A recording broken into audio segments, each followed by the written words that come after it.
Shout out to G-Man Boxing.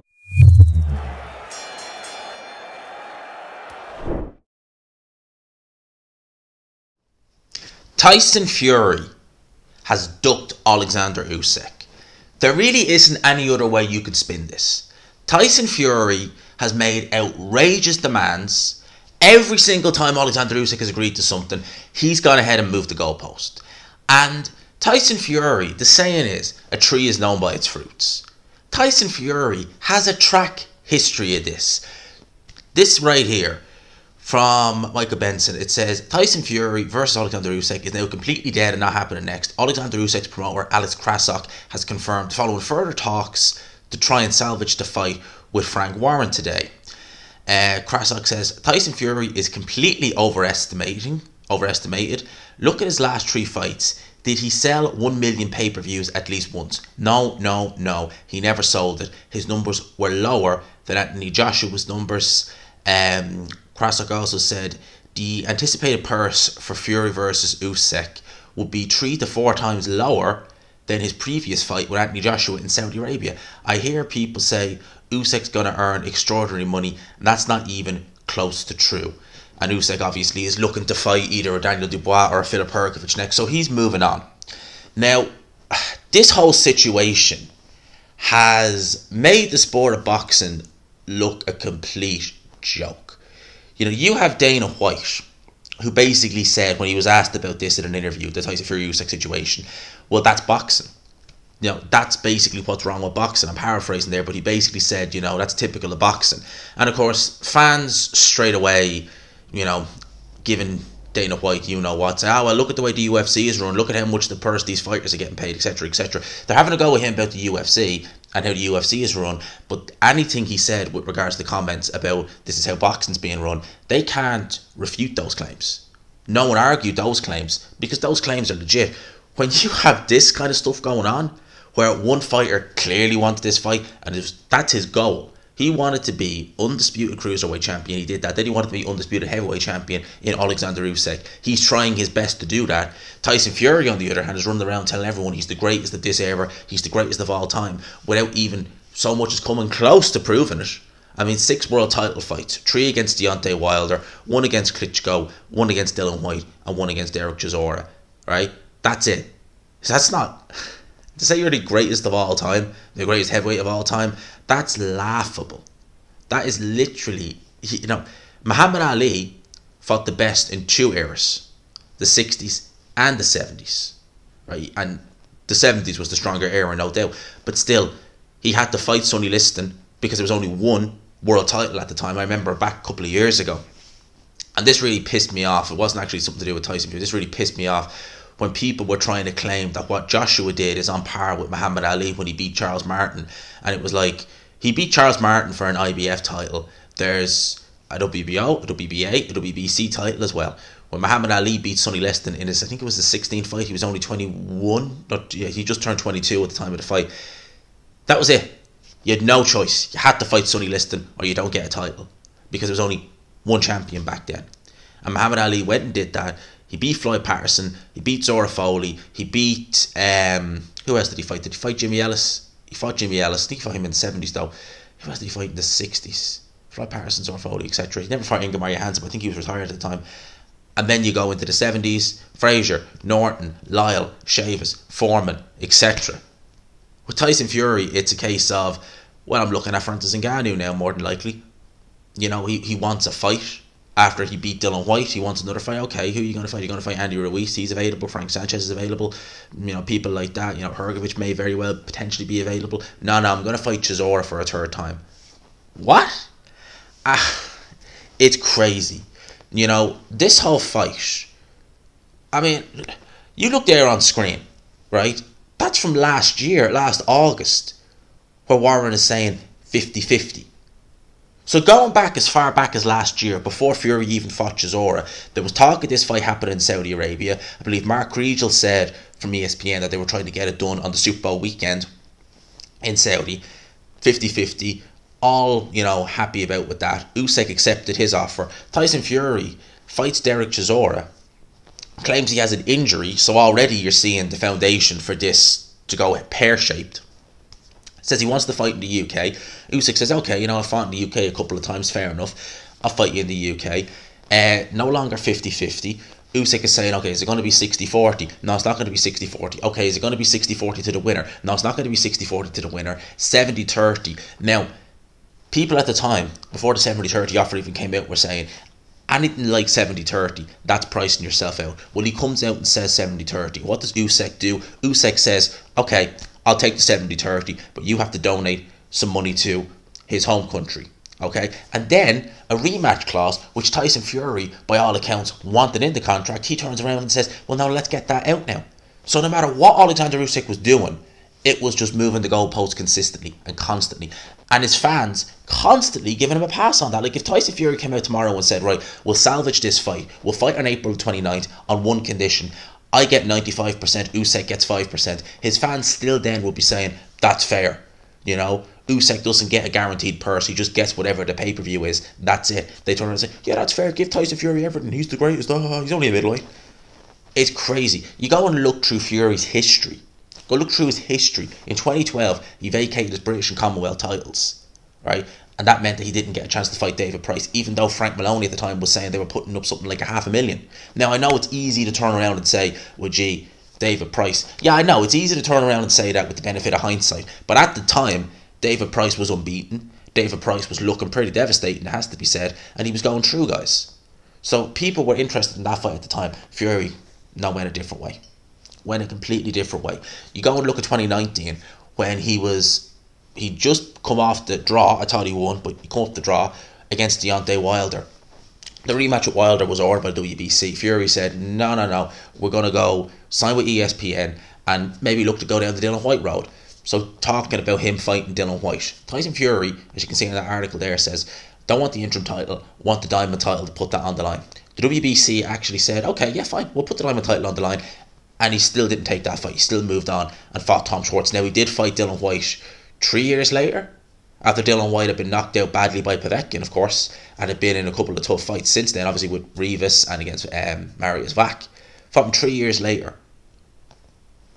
When they were offering you what you wanted your diamond belt, but you still didn't take it, right? The ultimate one, apart from Usyk, is Joshua. So in 2020, in the summer of 2020, that was when they were talking about Joshua versus Fury in 2021.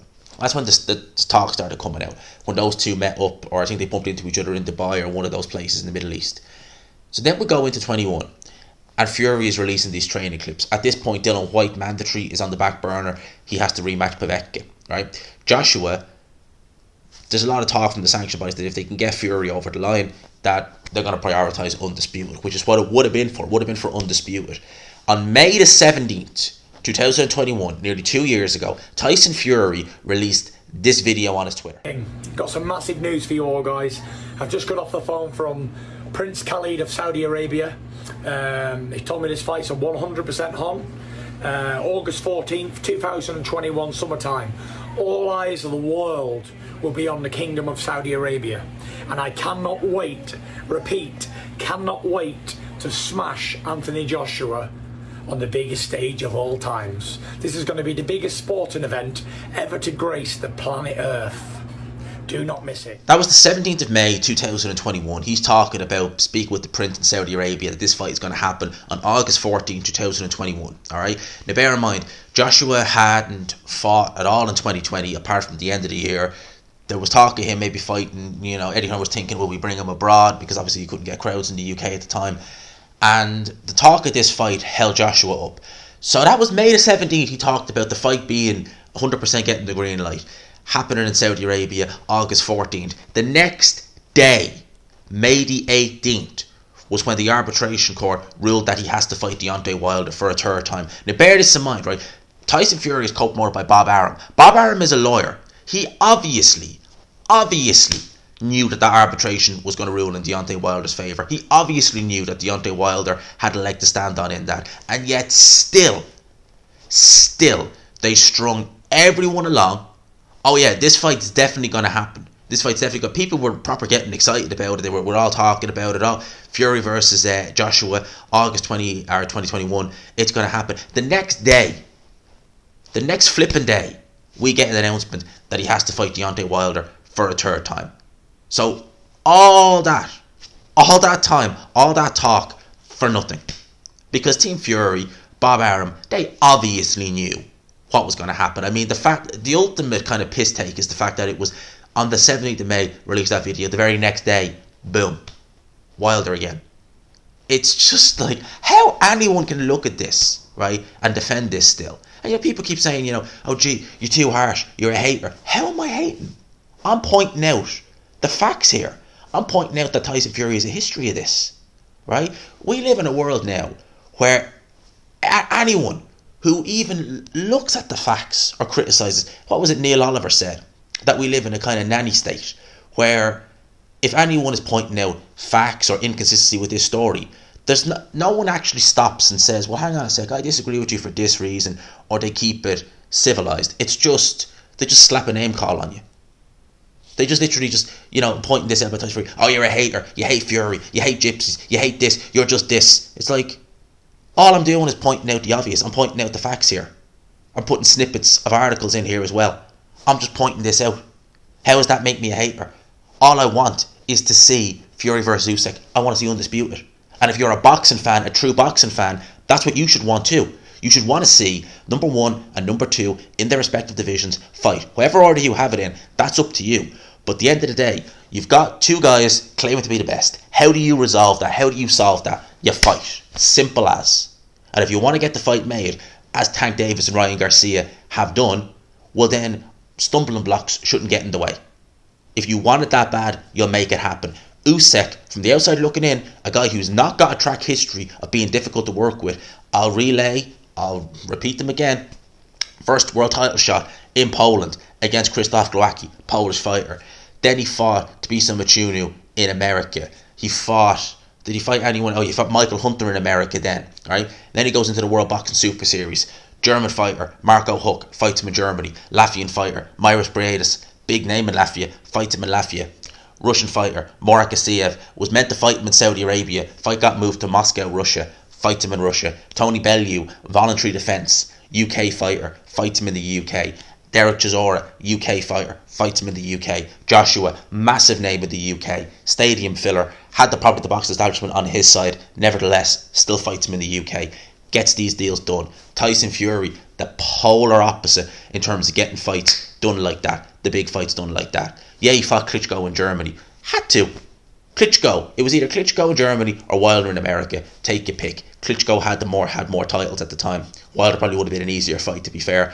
But everyone had to go to Klitschko and basically say, yeah, I'll do what you want. Unless you're Alexander Povetkin and you get him to go to Russia. But even in Russia, they sold Povetkin out because we all saw how that fight went. So, had no choice there.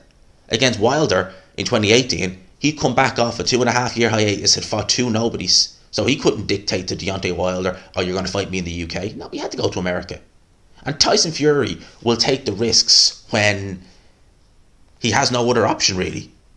What else was he going to do? Was he going to fight anyone else in 2015? He could have fought Deontay Wilder, possibly, but he was mandatory with the WBO for Vladimir Klitschko, so he had to go and take that fight.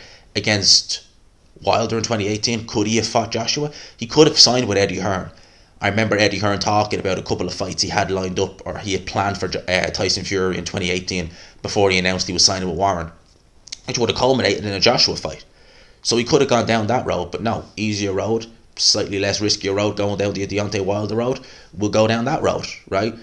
Yeah, dangerous, very dangerous fighter, but doesn't pose the threat from a technical point of view that Joshua does. Good fighter inside, Joshua is. So Fury has this history, as I've outlined there, being difficult at times, picking his fights very, very carefully. And Fury, as a fighter, is so frustrating because he is so talented. He is such a talented fighter. And it's frustrating that he continues to just pick these battles carefully. I'll fight this guy. Maybe I'll fight Chisora next. Maybe I'll fight this guy next. Will I fight Usyk next? No, Ngannou is there. Eddie Hearn's already talked about Anthony Joshua. It's like, you still claim you're the best. Usyk is there claiming he's the best. How do you stop that? How do you resolve that? You flip and fight. It's as simple as that. You fight. Tyson Fury The man of the people, he claims he would have fought Joshua at Wembley Stadium for free tickets on terrestrial TV, and only about a week later he said if he was to fight Usyk, this is before Joshua and Usyk had their second fight, it would cost 5 million, or sorry, $500 million. You see the difference there? Free for one fighter, unrealistic amount for the other. And then all this man of the people rhetoric he comes out with. He fights Derek Chisora and charges the best part of £30 for a pay-per-view, right? And his fans still give him a pass because they turn around and they say, well, do you begrudge him an easy fight?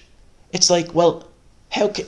So you're telling me, right, that Tyson Fury doesn't deserve an easy fight, right? There have been fighters in history, Julio Cesar Chavez Jr., Danny Garcia, who have had tough fights, who fought their mandatories and then had an easy fight. But you know what they've done with those easy fights? They've had them on standard TV, they've had them as 10-round non-title fights, and they've not charged an arm and a leg for the privilege to watch them, right? You know what it is. They're not shying away. This is a mismatch. I'm going to take this fight just so I can have get an easy win and have a run out. They haven't gone and sold it as, oh, anything can happen. Let's charge a UK record pay-per-view price. Get the hell out of here. And again, then they say like, oh, well, does he not deserve to get paid? Well, this is the man of the people, apparently, who doesn't care about money, who just cares about legacy. So why is he charging 30 quid, best part of 30 quid, to fight a complete mismatch against the guy who's won one of his last 5 fights? And it's on a postcard.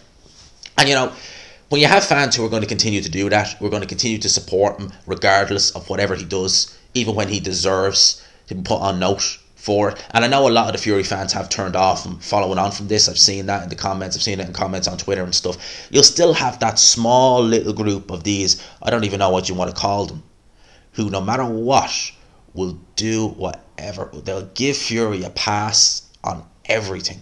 Despite the fact they've never met him, Fury would know him from Billy to Jack. And Fury is charging you crazy amount, 30 quid for the privilege of watching him beat Derek Chisora up over 10 rounds. You're getting mugged off by this man, but you just don't seem to be able to cop that. Crazy. Look, I'm peeved off about this, and I seen an interview IFL uploaded with Javon Sugarhill Stewart, where he said that he was set to fly back on March 28 regardless. So this fight was never going to happen. It's never going to happen. Here we are, and what more do you want me to say? I don't really know what else I can say at this point. It's a flipping joke. It's a joke. You know, all I wanted as a boxing fan is to see Undisputed. We're not going to get to see that now. Hopefully we can salvage it this year. Hopefully. But it ain't looking good. That's what I'll say. Guys, I'll leave it with that. Let me know your thoughts in the comment section below. Hope you enjoyed it, people.